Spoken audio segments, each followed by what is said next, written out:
guys, and welcome back to Health Talks. I'm here with Lola, and we're actually going to be talking about ethical eating, fair trade, and how to kind of do it on a budget, I suppose, because it's not a cheap thing to do. No, but it is easier than what people would think. Easier. You think, okay, I've got to get organic, I've got to get the best of the best, I've got to get all this stuff that's shipped in from Aztec grains from America and acai berries from here and goji berries from Tibet. Okay, slow down. It is actually a lot easier, and the trick is to get simple with your food. So clean food, go to your markets. Sure, if you're going, all right, it's too expensive for me to buy, you know how I eat meat, organic meats, go on a Sunday afternoon. They always sell like 5 pieces of fish really cheap.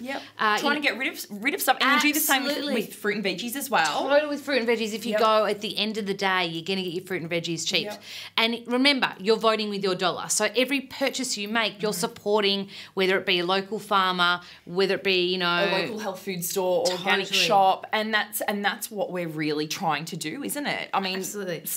And legally, TGA laws in Australia means that things need to be labelled. So if something is fair trade, it will have a fair trade sticker on it. If it's not tested on animals, it's going to have that sticker on it. If it's organic. With cosmetics as well, being vegan as well, like we want to go for fair trade, not fair trade, not tested on animals, cruelty-free as well. And it's very interesting, things like chocolate, so the raw cacao, not always fair trade. That's right. Yeah, so that's a big one that's kind of a bit of a misconception. And you've really got to look for those labels, and you've just got to be aware, don't you? Yeah. And I think another big thing as well is co-ops.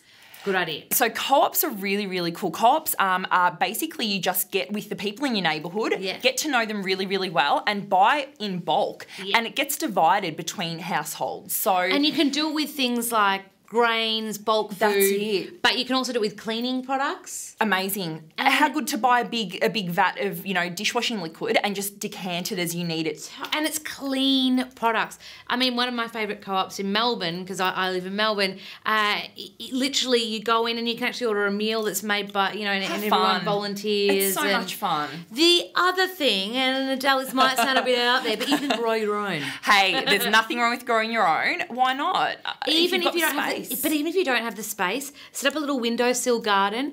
Pop a thumb of garlic in there, it will start growing, and a knob of ginger, it will start growing. Get your little herbs, your basil, your rocket, and nothing tastes better than when you use ingredients that you've grown yourself. You've added a bit of extra love, I reckon. I think so too, and just remember to water them. I'm a plant. That's a good tip. I kill plants. I can't help it. I got given this amazing chili plant for my birthday, and it's kind of died. Don't put that on your resume. I know that's not on there. So I mean, if you know what you're doing, it is the best way, and it tastes so good. Oh, how good does it taste? Do recipe swaps with them, mate. Another good thing is if you do those kind of like big cook-ups. Fun. What they call potlucks. Potlucks, we do them all the time. With your mate, especially because, vegan community too, you can find people that are making and passionate about the same kinds of foods as you. Exactly. There's a lot of paleo ones out there. There's tons of raw meetup groups as well. And who doesn't love a raw sweet treat?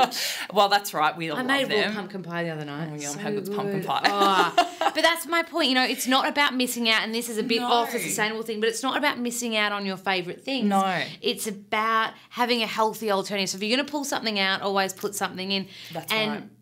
Remember, yes, sure, you might like to go to your big chain and get everything. But why not go local? Why not try something different? It's easier than you think. And again, and Nat and the girls have spoken about this in previous seasons, just because you're not spending money on doctors and things, you can actually spend more money on your food and what you're eating. So it goes both ways, and I would rather spend, because I don't obviously buy meat, I can afford to go and buy the best organic fruit and veggies and produce that I can. And for those people that can't, and don't be too scared of the organic label. If you go to a farmer's market, just ask the farmer. Go, hey, what pesticides do you use any? How can I get rid of them? Apple cider vinegar washes can be really good. And soak things in big vats of apple cider vinegar, 20 minutes. Yeah, and just a tablespoon or so, and then in water. And then just let it soak, and it does leach out a lot of those pesticides. Yeah, ask the farmers, and they've always got the best recipes. And we love them. They're fun. Fun on a Sunday morning. Yeah. So thank you so much for joining us today. Please leave your comments below. We'd love to hear about how you save a bit of money. If you know any too, if you know any good markets. That's right. And I think spread the love. I think spreading the love of local markets is a really beautiful thing to do. So share everything below, share this post, and share it with your local farmers market page. Put it on there. Yeah. Spread the love. Spread the love with everyone. And we'll see you next time on Health Talks. Bye.